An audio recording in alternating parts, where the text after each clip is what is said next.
My name's Steve Holder. I'm originally from Kettering, or Kettering if you're more local. And after a career in corporate governance, I'm researching 14th century Northampton at Aberystwyth University in West Wales. And as Jean said this evening, I'm going to turn my attention to a small part of that research, and this is the central and iconic church of All Saints.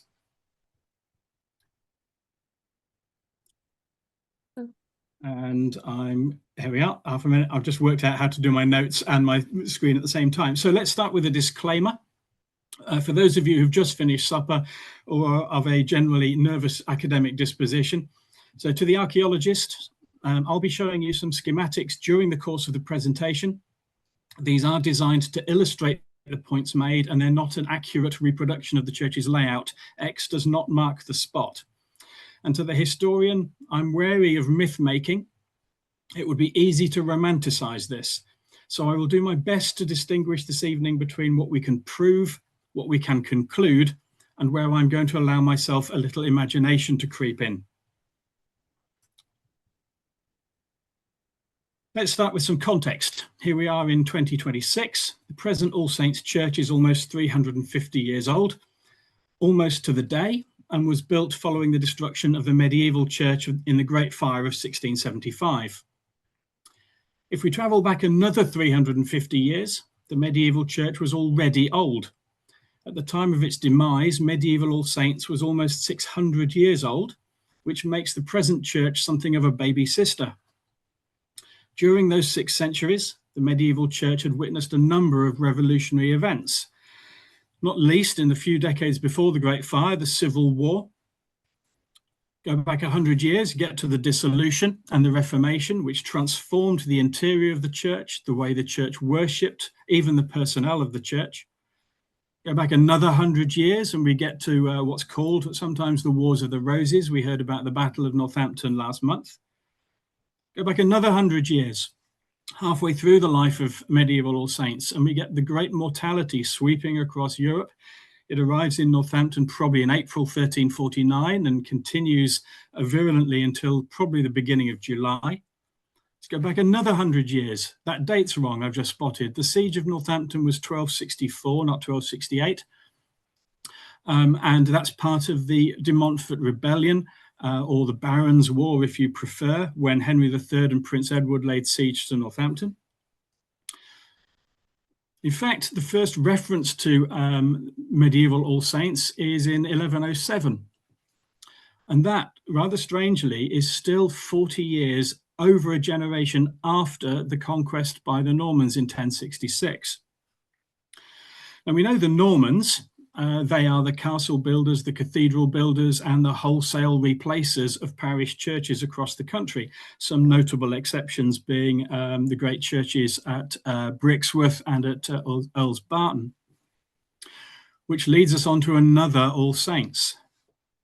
Now, the question is there another All Saints? This is the Saxon All Saints, which may or may not have been built at some point after the English regained Northampton from the Danes in 917.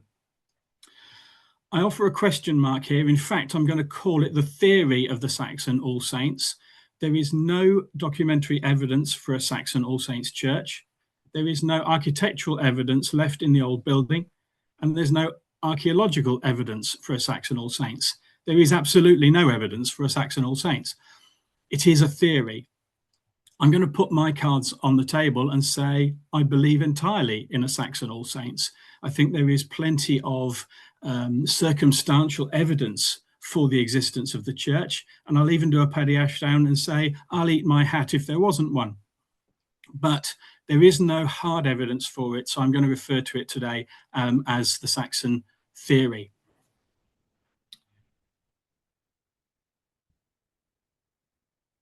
This is an extract from a map you may be familiar with. It's the Noble and Butlin map of 1746, showing the marketing area in the decades after the Great Fire and the new All Saints complete with its portico. Now, we're fortunate to have a number of eyewitness accounts to the medieval church it replaced. First comes Henry Lee, who crucially was town clerk before and after the fire, and whose signature appears in the fire court records when the town was being rebuilt. He was asked by antiquarian John Bridges to write his recollections about the town, which Bridges then used extensively in his county history. Now, Lee has a mixed reputation. He is a useful source when he's describing something he can see or remember, and unreliable when he interprets what he sees. We can rely on him for his account of the medieval church because he knew it before the fire and probably worshipped in it on numerous occasions. Lee tells us that the church was as large as some cathedrals, a quote that's often mentioned, and gives an indication that the old church extended much further west than the current one does today, seemingly across the whole open area now in front of the church and into the drapery.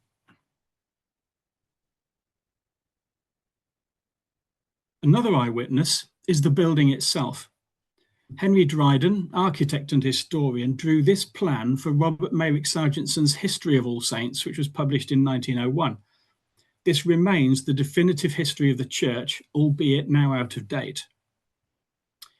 If we strip away the modern church, Dryden shows us the fabric of the medieval that is still incorporated into the building, the ironstone tower at the west end, and beneath the modern chancel, a crypt with corner buttressing. Another crypt survived until the 19th century. This was a charnel crypt beneath the south aisle of the modern church, which has now been filled in.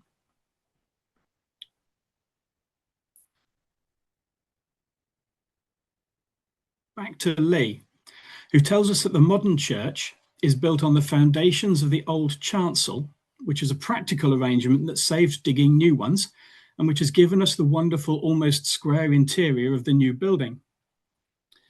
The Royal Commission on Historic Monuments has also saved us a lot of work analysing the data and concluded that the medieval church was about 70 metres, that's about 235 feet long.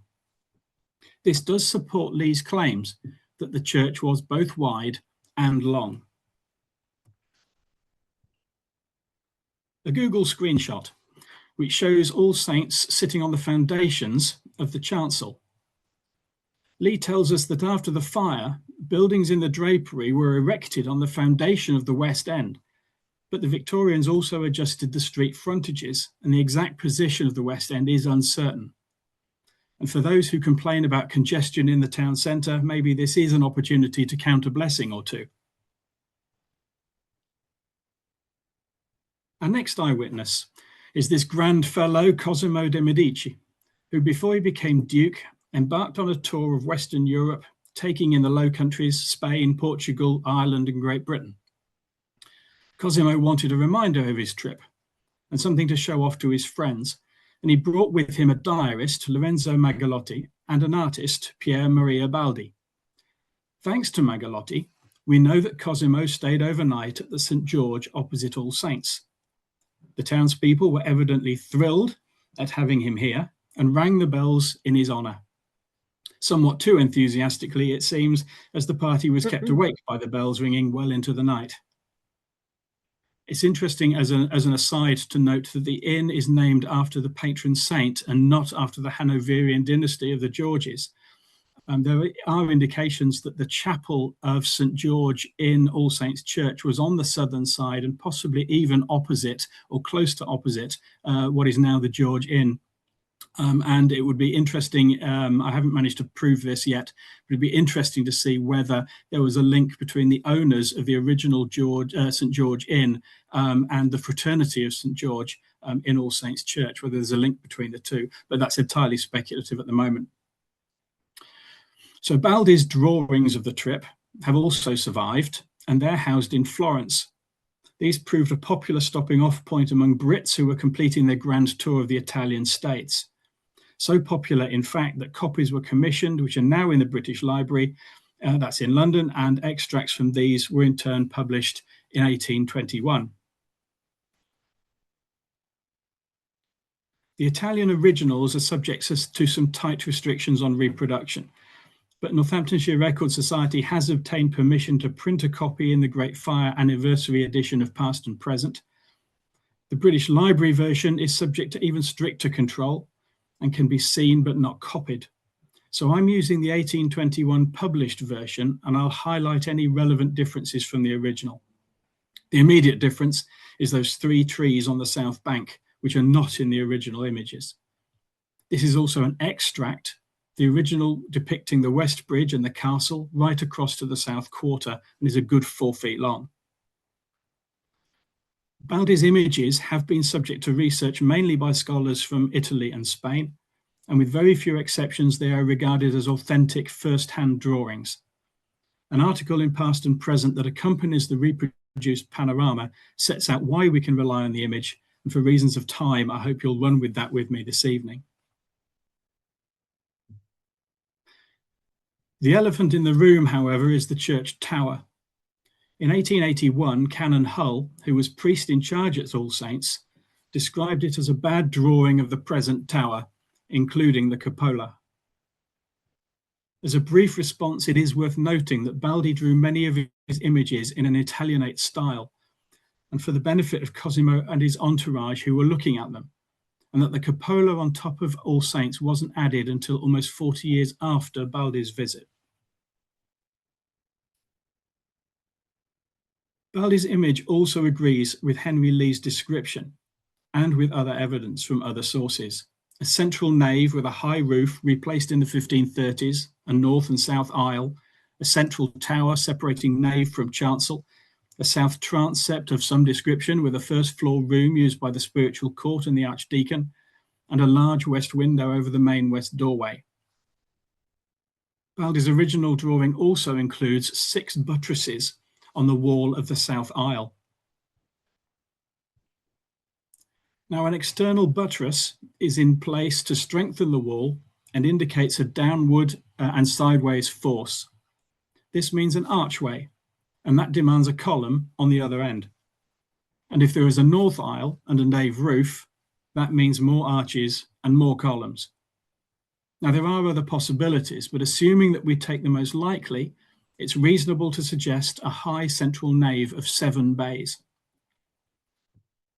And we'll add in the south transept of unknown dimensions, possibly on the same floor plan and foundation as the present version, which is how I've depicted it here. Back to the published image, which differs from the original in an important element. These windows in the chancel were added to the 1821 picture. Several visitors to the church in the decades before the fire all referred to coats of arms in the windows of the chancel, but none state exactly where. It appears from analysing the shields, which we'll do a little bit later on, and how they are depicted by those who copied them, that they sat in 10 triplets, almost certainly 5 groups on each side. This places them roughly here. They survived both Reformation and Commonwealth, and it's highly unlikely that they were at floor level. Church accounts after the Civil War repeatedly mentioned broken windows missing their glass, so they're probably high up in the clerestory. Again, there are several possibilities, but one is that between each lancet group of 3 was the base of an arch supporting the ceiling. And given the size of the modern church, a series of 4 columns can be tentatively guessed at.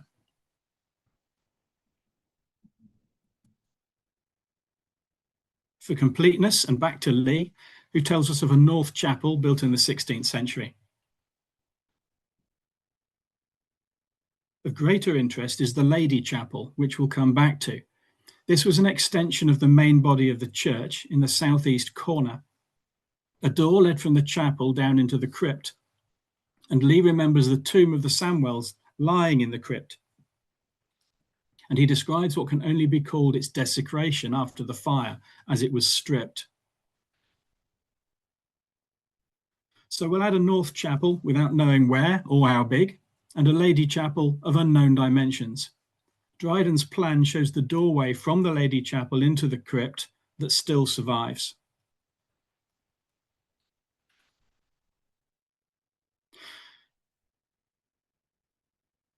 One last eyewitness account, this time from the 14th century.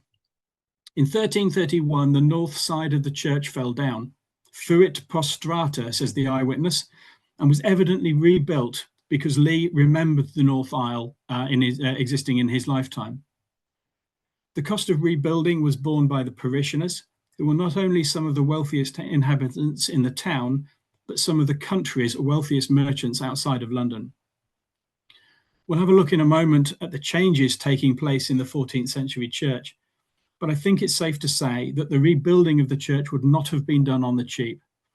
This is the relatively short-lived era of Gothic architecture known as decorated.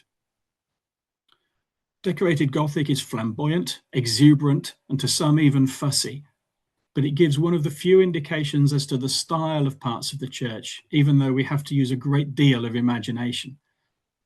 To go back to Lee, as large as some cathedrals, larger and wider, a statement piece in the centre of the town. So what did we actually lose in 1675? Well, the building was in a poor state of repair. Stonework was crumbling, glass was missing from the windows, the wind and rain clearly getting into the structure. The Church of St. Giles down the road had already partially collapsed, and during one service, the Vicar of St. Giles was preaching at All Saints. They were preparing to give out bread to the poor, and a seriously large quantity of loaves was stacked in the church when the pile collapsed. The congregation was already on edge following the St. Giles incident, and knowing All Saints was also fragile, panicked. The sound of falling loaves echoed round the building. Not everyone could see what was happening, and there was an understandable rush for the nearest exit. All Saints had seen better days, and there was evidently no money or inclination to put things in order. So when the fire came, it tore through the roof timbers, which collapsed into the main body of the building. The tower acted like a chimney, and the structure holding the great bells fell. Pews, panelling, pulpit, and all the goods that the townspeople had hurriedly placed in the church for protection, all up in smoke. The flames fanned by air rushing in through windows, the lead having melted, scattering the remaining glass. We have this image of absolute destruction, and it's not true. First, the tower, still part of the main structure. We know that other buildings in the town collapsed sometimes after the fire, but the bell tower was strong enough not only to be reused, but to house the new bells. The two crypts, despite the massive weight of falling masonry, apparently did not cave in, suggesting in fact that the walls may not have collapsed. I think we should have in mind another image, and one a little more recent. I'd like to suggest that the old church was too tired, too big, and too expensive to repair. A practical decision was taken to rebuild, and it was cheaper to build a square church on the existing chancel foundations than a smaller church and dig new ones. A bell tower was needed, and while there may have been a romantic desire to keep something of the old, it was probably just cheaper to use what had survived. And the new footprint created that lovely open space where, for the previous 400 years or more, there had been congestion and busyness. Elegance and fashion, practicality and economy resulted in the icon that we are now very rightly proud of. Which takes us to another question, and that is, what was truly lost? Ask any priest, vicar, minister, they will all say that the church is the people, not the building. Medieval All Saints was a canvas on which the townspeople drew, and how they used it helps us understand what they valued and how they saw themselves and how they wanted to be seen. And for this, we journey back to what I would suggest is the church's heyday, All Saints in its prime, the 14th century. The long 14th century sort of starts with Edward I and sort of ends with Henry IV. Over this extended period, we see a number of changes to the structure, appearance, and ceremony of the church, and I'd like to just scratch the surface and introduce some of them. The Fraternity of St. Mary, founded possibly in the reign of Henry III, possibly even earlier. During the reign of Edward III, the introduction of the Salve Regina anthem, a new west window was put in. The Corpus Christi fraternity was founded along with its procession. We're all very familiar with the 1380 poll tax parliament at Northampton, the last damp and dismal parliament to be held in the town, and All Saints does feature in the events. playing host to the church leaders. The Lords and the Commons were meeting somewhere else. And Northampton was also a hotbed of lollardy, the somewhat derogatory name given to followers of the teaching of John Wycliffe. And then there's those chancel windows we saw earlier, put in about 1400. First and foremost, All Saints was a marketplace church, not a civic one. In terms of civic and bureaucratic and political Northampton, St Giles is the church that counts. All Saints sat firmly within the marketplace, which extended really from the Corn Row in the top, where the Victorian Corn Exchange still stands, right down to George Row, which at with the George Inn in it, which at the time was known as Spicer's Row, to the Cloth Market that edged into St Giles Square. Then there's the site of Welsh House right in the top corner, right down into the bottom corner with the entrance into Bridge Street and Gold Street. From the Peacock Arcade on the eastern side all the way over to NatWest in the Drapery, the entire area was the marketplace, and All Saints sat very firmly within the southern half. Sometime in the reign of Edward I, the Fraternity of St Mary decided to pay for a chaplain to say Mass each morning. If anyone was to travel in the medieval period, you did it in daylight. Travel at night was just suicidal. This new dawn Mass was designed specifically for people preparing to leave the town. The extract from the document here says the Mass was for the opportunitate et utilitate extraneorum, for the benefit of strangers. This is unusual, as fraternities were often established for the benefit of the members. But here's the motivation.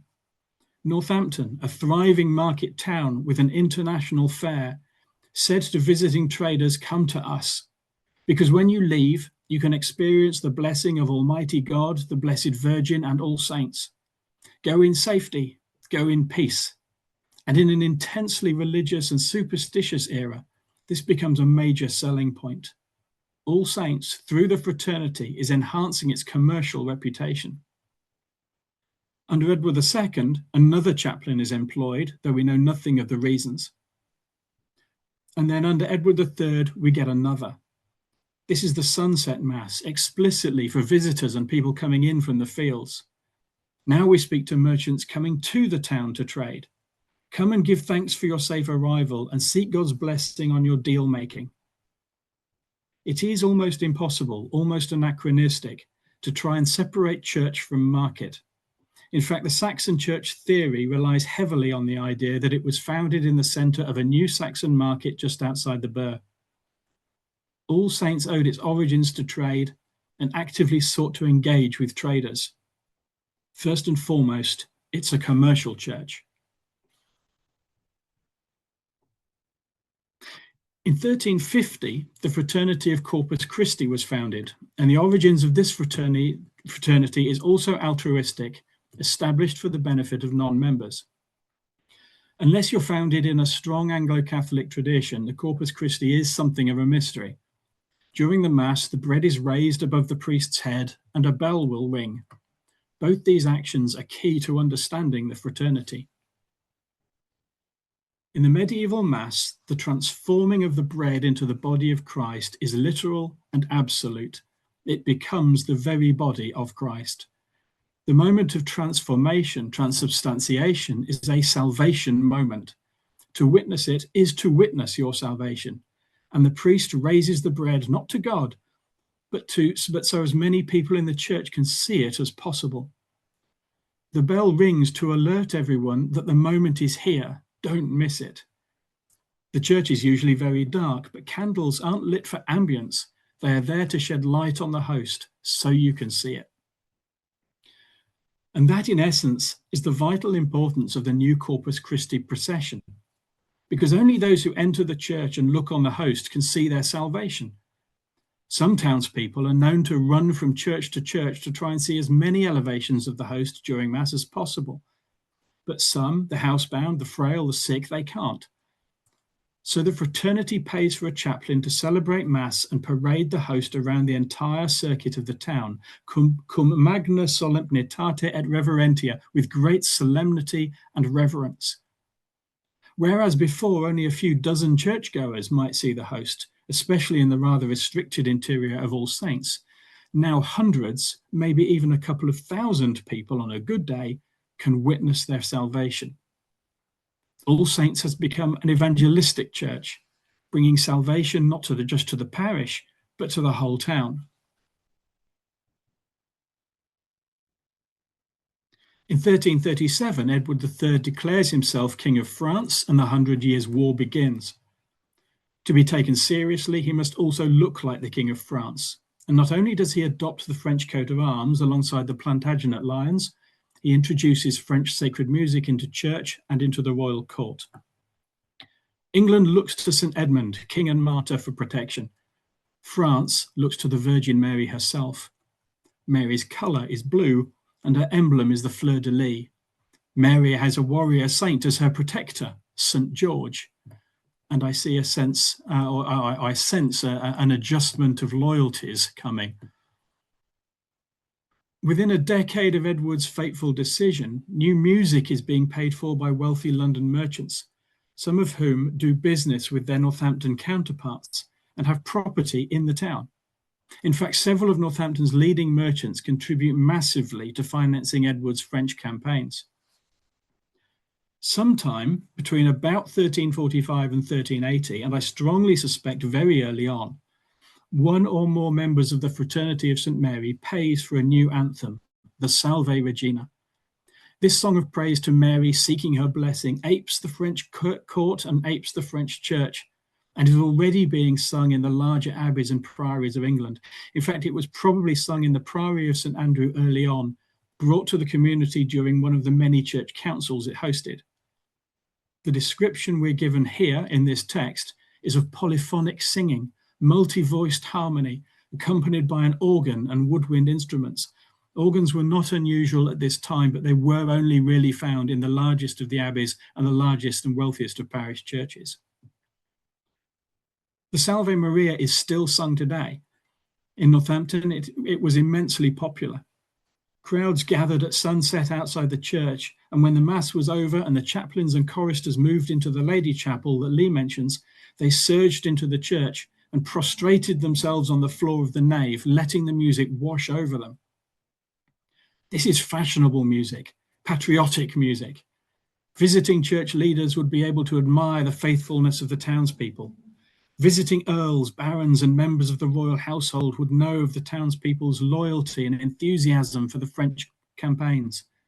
As their Archbishop of Canterbury said, England is become the new Israel.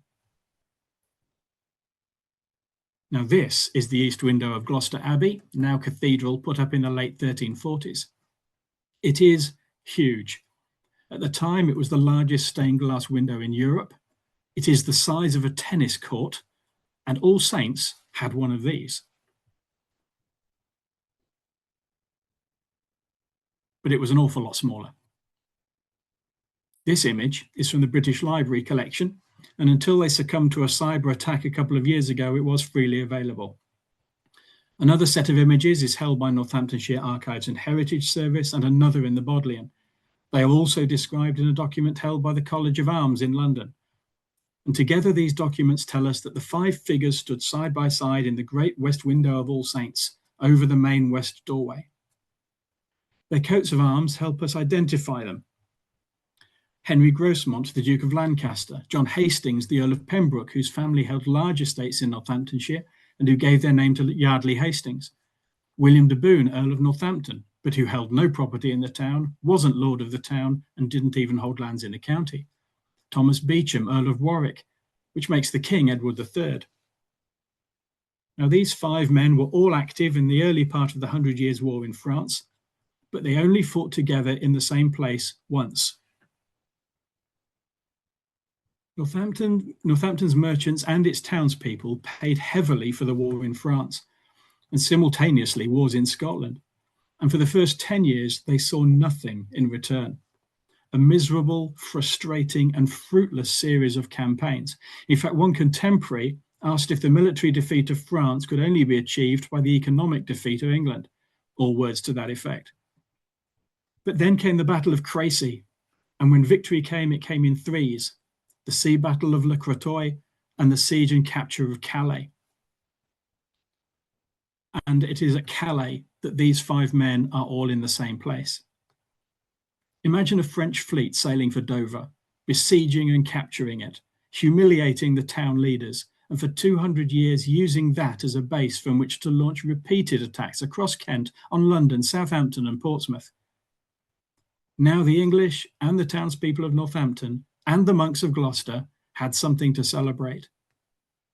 So the music, the Salve Regina, and the stained glass tell us that All Saints is being used not just for worship, but to demonstrate and celebrate who we are, one people under God and King Edward. Finally, let's return to those coats of arms in the chancel. In the late 1390s, England is again facing internal struggle. Richard II is increasingly unpopular, and rebellion is no longer just being whispered. Henry Bolingbroke has been denied his title Duke of Lancaster and takes aim at Richard. Regime change is possible, and war on home soil looks likely. Now, the townspeople may not remember the last time Northampton was under siege, but their traditions do. In 1264, Simon de Montfort the Younger held the castle against Henry III, and the townspeople held the town against him as well. Northampton's fortifications were formidable. Some towns boasted main gates with no walls, a device simply to force cartloads of produce past designated toll collectors. But Northampton was a royal borough and was surrounded. The meadows and floodplain helped too, and Henry could not breach the defences despite trying. That is until the Priory of St Andrews broke the precinct wall from the inside, letting a small force through, and it was game over. Henry III was livid, and that really is an understatement. He ordered that the town be razed to the ground, an order which is often overlooked. Northampton was to disappear from the map. He was persuaded, we're not told by whom, that this was not a good plan, and instead followed 3 days of ransacking and looting. He never forgot, and neither did the townspeople. When war loomed in the 1390s, they set about a substantial repair job, costing many hundreds of pounds. Now, as it happens, regime change was remarkably peaceful. Bolingbroke, now Henry IV, rode south to London to claim his capital, stopping overnight in Northampton.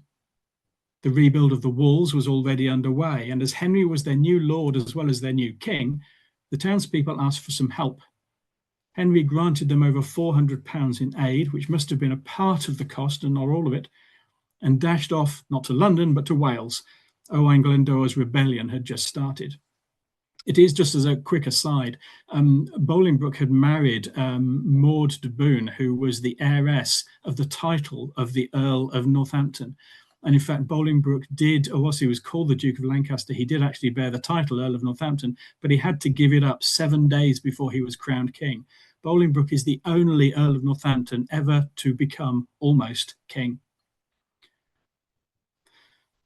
The key to these coats of arms is actually the place of highest privilege.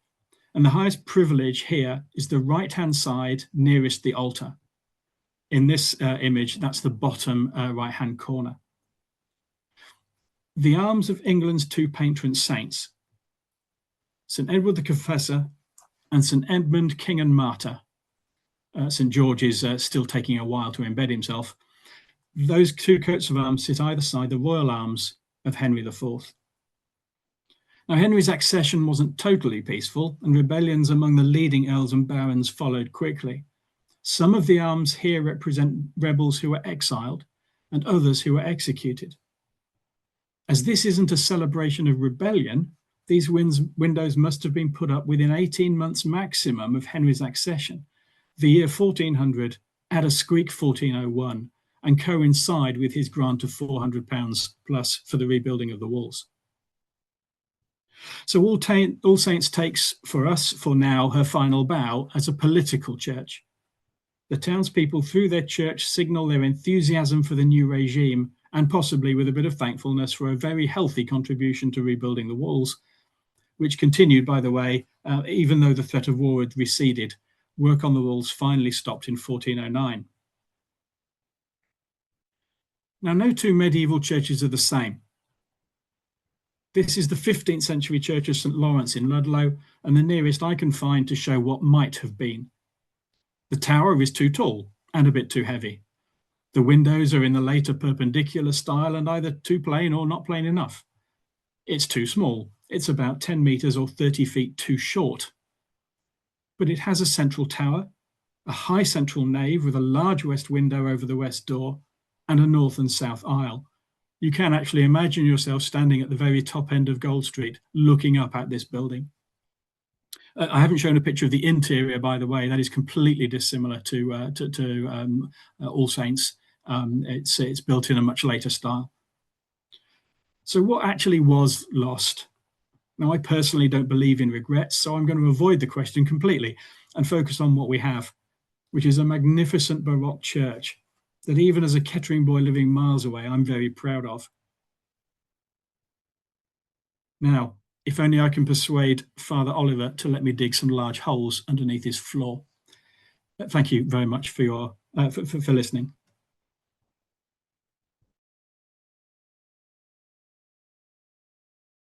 So we've got one question, which was, do we know where the rectory or the vicarage would have been through those centuries?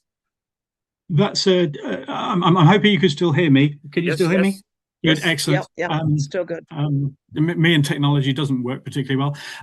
It's a really good question, and it's not a very easy one to answer. I've actually been writing something on that only in the last month. I'm coming to the conclusion that it was in College Street. I think there's enough circumstantial evidence that there's no hard evidence. There's no document that tells us where the medieval rectory or vicarage was. I'm coming to the conclusion it was in College Street. There are some indications, both from Henry Lee, again, who's not reliable on interpretation, but his facts are good, that there was a property in College Street which was probably the site of the original College of All Saints, and before that may well have been the Vicarage of All Saints. So my answer is we don't know for definite. At the moment, I'm guessing that it's going to be in College Street. And then burial ground, Steve. Was there one? Where? Yes, there was. Yes, there was. What's surprising, even if we look back at the Noble and Butlin map that I showed towards the beginning, the 1746 map, what's surprising is how small All Saints is by then. So there was some archaeology done in George Row. Gosh, was it in the 1970s? I can't remember when exactly. Gas pipes or something, and they found the edge of the old cemetery, which was about 4 meters south of where the church boundary is today. So the church cemetery would have probably, the boundary would have been somewhere in the middle of the road in George Row. I mean, all these roads have been widened dramatically for modern transport.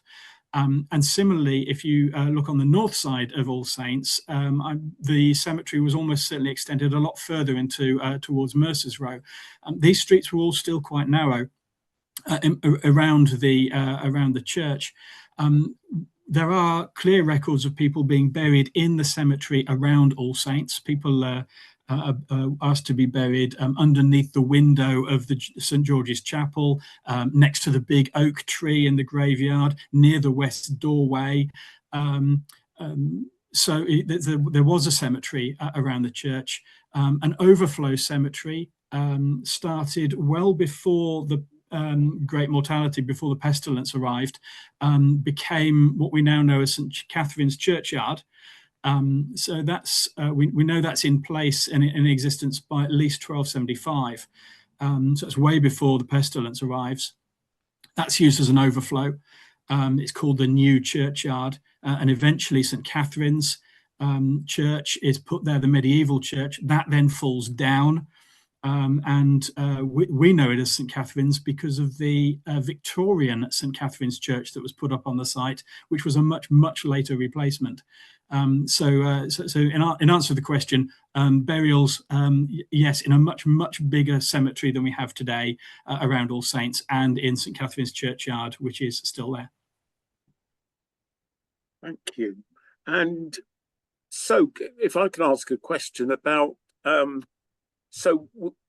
previously we had a much larger church. Do we know anything of where all the stonework from that church would have been? Do we know where that might have ended up? No, at least I don't. I'm trying to think who might know, but I imagine it was rather like the castle. So there is clearly in the Baldi image, the panorama from Duke Cosimo's visit. The castle is still has some standing remains, but within about 50 years they've all gone, and it's clear that those remaining stonework was used to rebuild the town. Much of the town was of wooden construction and was all replaced in stone. So I imagine, again, who's going to let us do this? But if we could sort of bulldoze half the market square, I'm quite sure we would find lots of bits of the church and castle in the rubble, which I'm not recommending, by the way. I don't think that is a good plan, good council planning. But I imagine it's gone into the rebuilding of the large stone buildings that went up, particularly around the marketplace, George Row and St Giles. I'm guessing. Right, thank you. Now, Frank asks, the will of Anthony Green of Brixworth requested burial under the portico of All Saints Church in the same grave as where his wife had been buried in 1719. Do you know of any other evidence of a crypt or burials under that part of the old or the new church?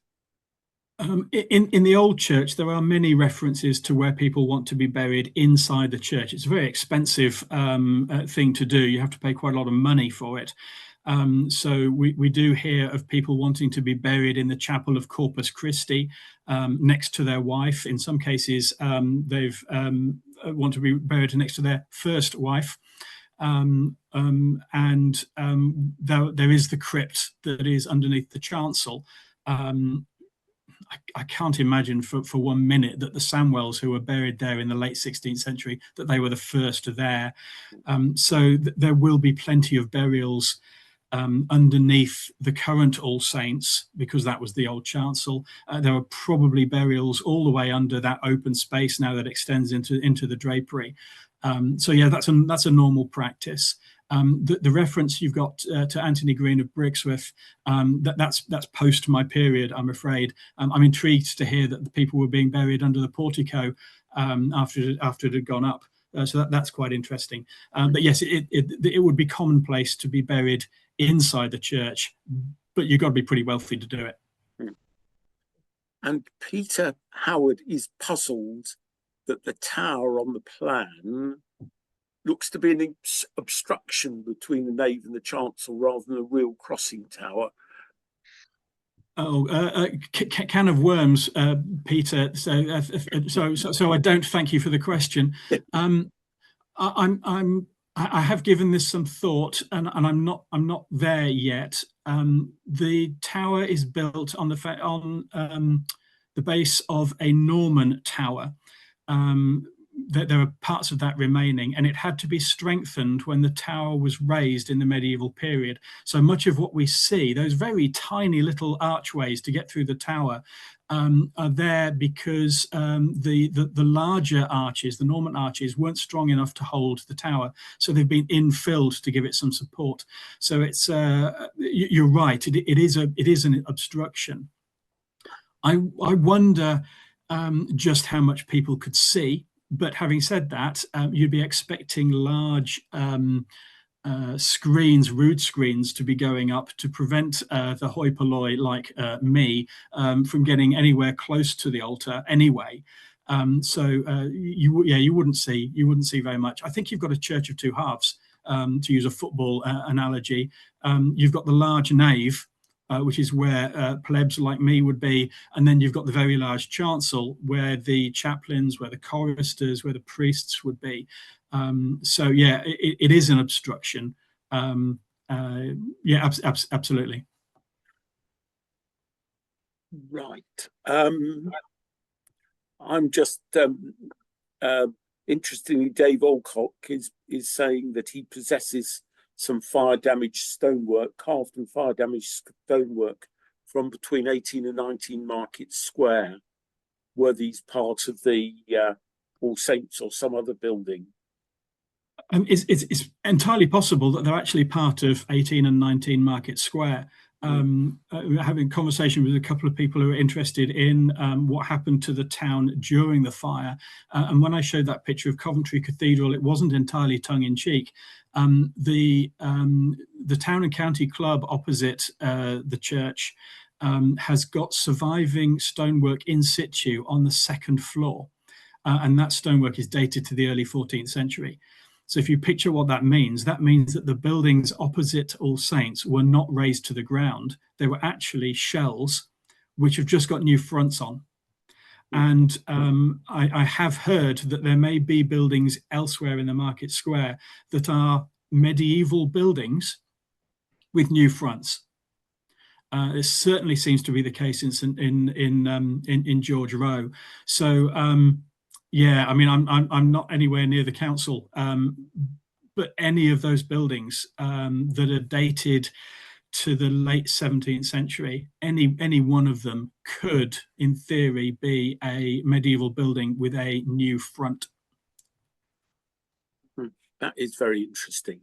It is very interesting.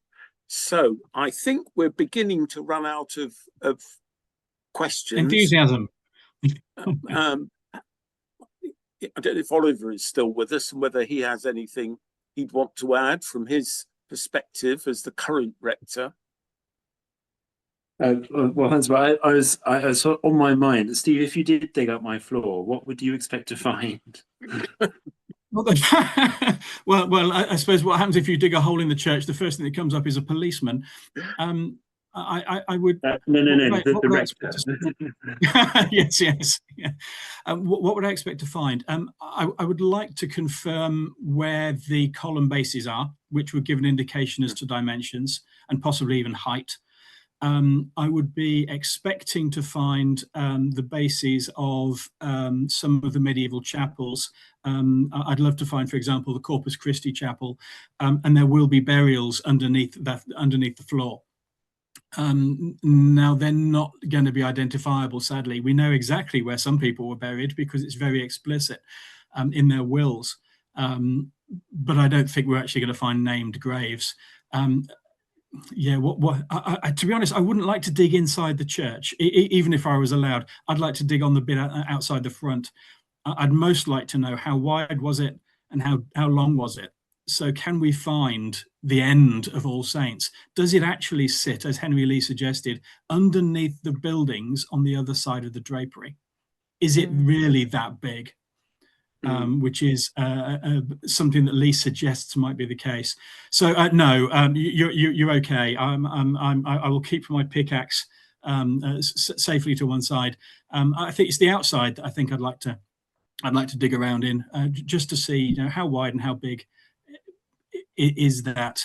Yeah, I can envisage some nice thick glass and people walking across that area outside the front, looking down onto the pillar bases of medieval All Saints, rather like you do in places like Gloucester with the Roman ruins, just to prove that yeah, what we had was big, very big. Well, let the council know. It's theirs, is it? Isn't it? It doesn't belong to the church. So so everything west of the portico was either dedicated or sold in the 1910s or the 1920s, ostensibly to widen the street. Though the part closest to the church was dedicated.